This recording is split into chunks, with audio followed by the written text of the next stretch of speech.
You're obviously not aware of this, but blessed is not a word that the global majority thinks of in association with Europeans.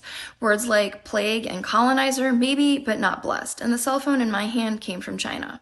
So I don't know if you're referencing Steve Jobs or Martin Cooper or the Finnish inventor who created the first pocket-sized telecommunication device in 1917, and you probably don't know either because your education system has left you terribly ignorant and without the critical thinking skills necessary to effectively gather information. Because you believe that most great inventions can be attributed to one white person, as opposed to recognizing that the patent system is how white people colonize intellectual property. We would not have cell phones if it wasn't for the creation of the gamma electrical cell by black inventor Henry T. Sampson. And most of our cell phones would not have microphones in them if it wasn't for the particular microphone that was created by black inventor James Edward West.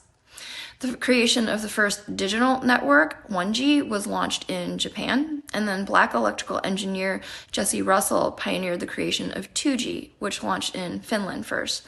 3G launched in Japan, 4G launched in Norway, 5G launched in South Korea, and 30% of the world's cell phones are manufactured in China.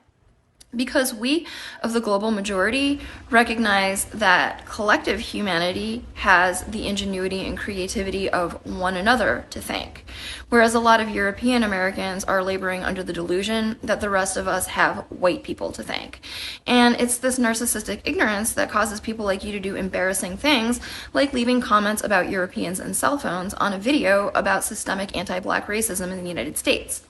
And while that could be written off as a comedic and senile non sequitur, we recognize it as a desperate attempt to center yourself in a conversation that has nothing to do with you.